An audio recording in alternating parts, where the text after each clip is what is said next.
students, welcome to my channel BioBooster with Pooja Sharma. हम study करते हैं reproduction in organisms. In previous video, we have talked about the asexual reproduction. आज हम बात करते हैं sexual reproduction की. देखो क्या होता है सेक्सुअल रिप्रोडक्शन में, मेल और फीमेल गैमेट का फ्यूजन होता है. ठीक है, अगर हम डेफिनेशंस की बात करते हैं, it is the development of an individual through the formation and fusion of gametes produced either by the same individual और डिफरेंट इंडिविजुअल. ये क्या कहना चाह रहे हैं कि जब किसी भी और इंडिविजुअल के डेवलपमेंट में या तो किसी फॉर्मेशन होती है कोई भी दो गैमेट्स का, या तो फॉर्मेशन हो जाती है क्या कोई भी दो गैमेट्स मेल फीमेल का फ्यूजन होके, ठीक है, फर्टिलाइजेशन होकर नए ऑर्गेनिज्म बनो से क्या बोलते हैं हम सेक्सुअल रिप्रोडक्शन. चाहे तो गैमेट्स सेम इंडिविजुअल से हो या फिर डिफरेंट इंडिविजुअल से हो. ठीक है, अगर बेसिक फीचर्स की हम बात करते हैं, जैसे ही हमने सेक्सुअल रिप्रोडक्शन में बेसिक फीचर्स की बात की थी, वैसे ही हम सेक्सुअल रिप्रोडक्शन कुछ बेसिक फीचर्स की बात करते हैं. पैरेलल लेके चलते हैं ताकि हमें पीछे वाले भी रिकॉल रहे. देखो सेक्सुअल रिप्रोडक्शन में क्या है, बाई पेरेंटल है, यानी कि मेल और फीमेल गैमेट दोनों चाहिए. एसेक्सुअल में क्या था, यूनिपेरेंटल, सिर्फ एक ही चाहिए हमें. ठीक है, गैमेट फॉर्मेशन होती है सेक्सुअल रिप्रोडक्शन में, लेकिन एसेक्सुअल रिप्रोडक्शन में गैमेट फॉर्मेशन नहीं होती. Third, it is involve fertilisation, लेकिन एसेक्सुअल में हमने पढ़ा था कि it does not involve in fertilisation. अगर हम बात करते हैं सेल डिवीजन की, एसेक्सुअल में कौन सा था, माइटोटिक, लेकिन सेक्सुअल रिप्रोडक्शन माइटोटिक भी होगा एज वेल एज मियोसिस भी होगा. ठीक है, फोर्थ क्या है, sorry, daughter cell different from the parent individual. अब हमने एसेक्सुअल में daughter cell are the same of parent individual था ना, तो उसे हमने क्या बोला था, क्लोन. लेकिन यहाँ पे देखो बेटा, यहाँ पे क्लोन फॉर्मेशन नहीं होगी, because daughter cell are different from parent individual. जो पेरेंट इंडिविजुअल से हैं, जो डॉटर सेल्स प्रोड्यूस होंगी वो क्या होंगी, बिल्कुल ही पेरेंट इंडिविजुअल से अलग होगी, इसलिए इसको हम क्लोन फॉर्मेशन नहीं बोल सकते. ओके, अब बात करते हैं कि सेक्सुअल रिप्रोडक्शन की 3 फेज होती हैं. सो स्टूडेंट्स, अब बात करते हैं हम सेक्सुअल रिप्रोडक्शन की 3 फेजेस की. First is juvenile phase, second is reproductive phase, third is senescent phase. ठीक है, जुवेनाइल फेज देखो, जुवेनाइल फेज क्या होता है, the period of growth between the birth and the reproductive maturity. देखो, the period of growth between the birth from reproductive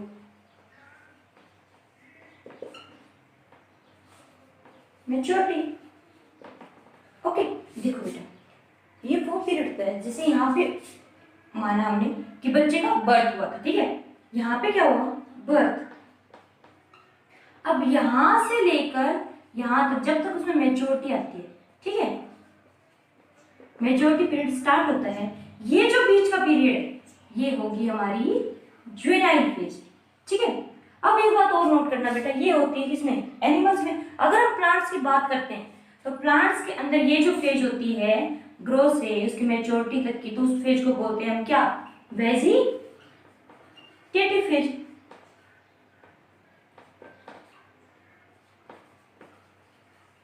in plant, अगर animal की बात करें तो क्या होगा, जुवेनाइल फेज, और अगर बात की जाए तो प्लांट की तो हम बोलेंगे वेजिटेटिव फेज. ठीक है, अब बात करते हैं स्टूडेंट्स रिप्रोडक्टिव फेज की. देखो रिप्रोडक्टिव फेज क्या होती है, in this period the an individual is capable for reproduce sexually. इसके अंदर क्या होता है, रिप्रोडक्टिव फेज के अंदर कोई भी जो इंडिविजुअल है वो सेक्सुअली कैपेबल हो जाता है रिप्रोड्यूस करने के लिए. ठीक है, शॉर्ट में हम इसको बोल सकते हैं पीरियड ऑफ मैच्योरिटी. ठीक है, देखो उससे पहले इसमें कुछ अनयूजुअल फिनोमिना होते हैं. फर्स्ट अगर हम बात करते हैं बैम्बू प्लांट की, क्या होता है बैम्बू प्लांट में, वो अपनी लाइफ में एक ही बार फ्लोर ग्रो करता है अबाउट 500 ईयर्स में. ठीक है, अगर सेकंड बात करते हैं हम स्ट्रोबिलेंथस कुंथियाना की,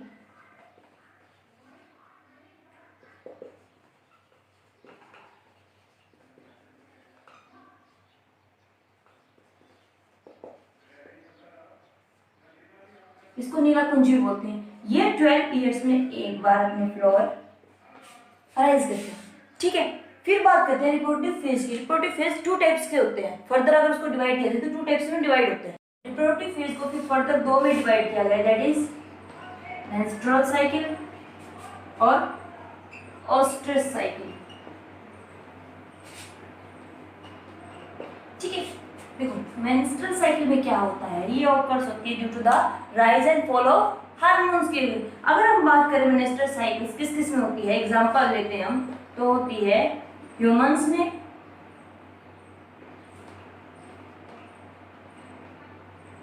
एपिस में और मंकीज में। ठीक है, फिर फर्दर बेटा मेंस्ट्रुअल साइकिल को डिवाइड किया जाता है थ्री पार्ट्स में। First is menstrual, third second is proliferative, third is secretary phase.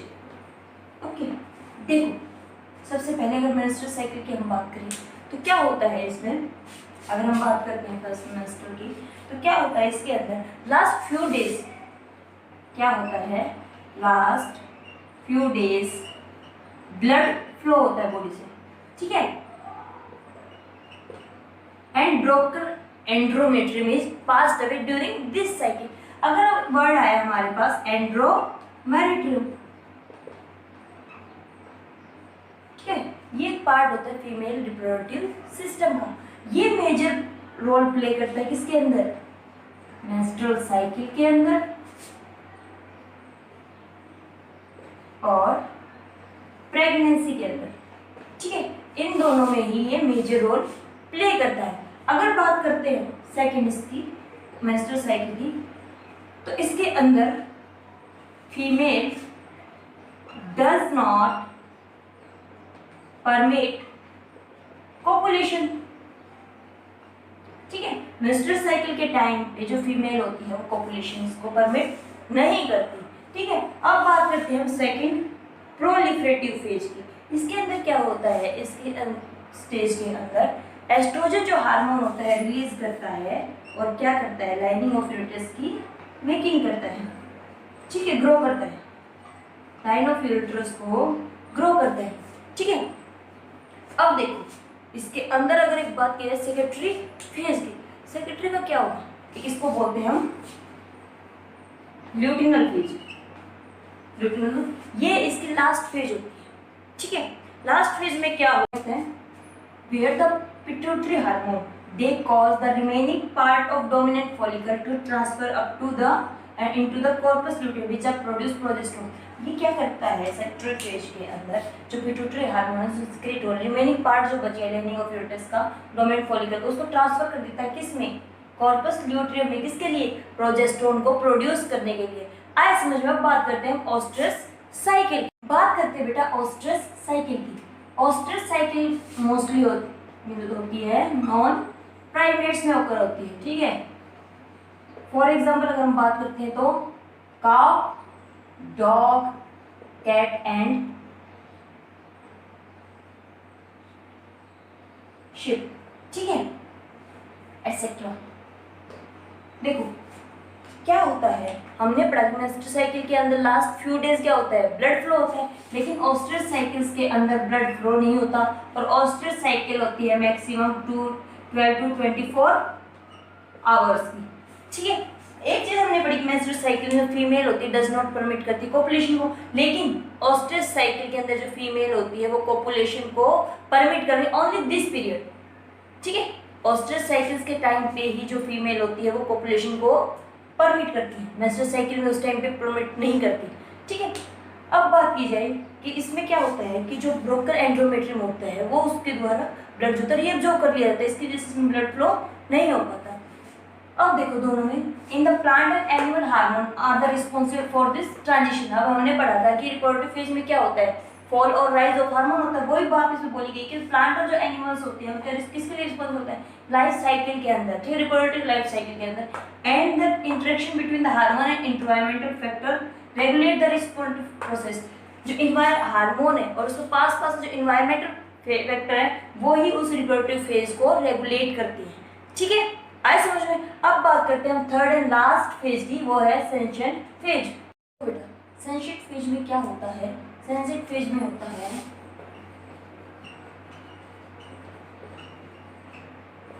क्या होता है, इट इज लास्ट पीरियड होता है ये हमारे साइकिल का। देखो, it is the period of structure and functional degeneration of the body by the accumulation of waste which are resulting death. देखो हमने क्या करा, जैसे बर्थ से लेकर मेच्योरिटी तक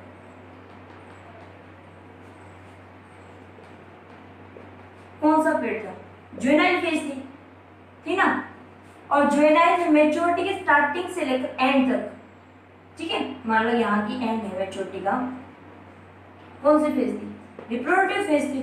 अब देखो एंड मेच्योरिटी से लेकर डेथ तक का जो टाइम पीरियड है, ठीक है, ये कौन सा होगा हमारा सेंसिटिव फेज होगी। इसके अंदर क्या होता है, जो हमारे ऑर्गन है, स्ट्रक्चर है, रिप्रोडक्टिव ऑर्गन है, वो डीजनरेट होना स्टार्ट हो जाते हैं, ठीक है। देखो, degeneration of body by the accumulation of waste, ठीक है, और इसका रिजल्ट क्या होता है, लास्ट में डेथ हो जाती है। आ गया समझ में। अब बात करते हैं हम कुछ टर्म्स की जो हमारे इस चैप्टर में आगे स्टडी फर्दर स्टडीज के लिए बहुत इंपॉर्टेंट है।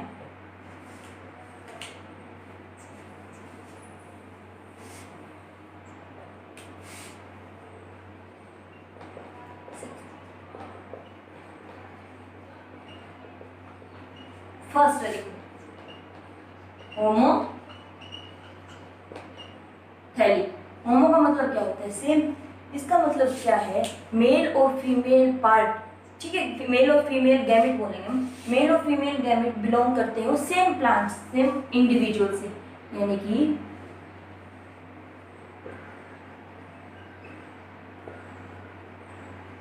Gamete belong to same individual, ठीक है। अब बात करते हैं हेट्रोथैलिक की। हेट्रोथैलिक, होमो का मतलब सेम, तो हेट्रो का मतलब क्या होता है, डिफरेंट। तो क्या होगा कि male and female gamete belong to different individual,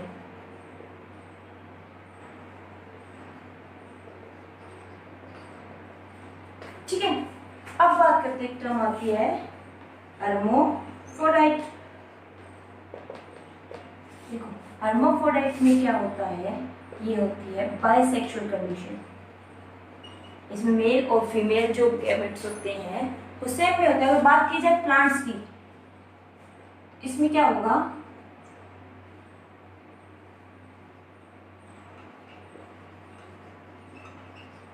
same plant, और एनिमल्स में अगर बात की जाए तो क्या होगा, सेम इंडिविजुअल, ठीक है। अब बात करते हैं हम डायसियस और मोनोसियस की।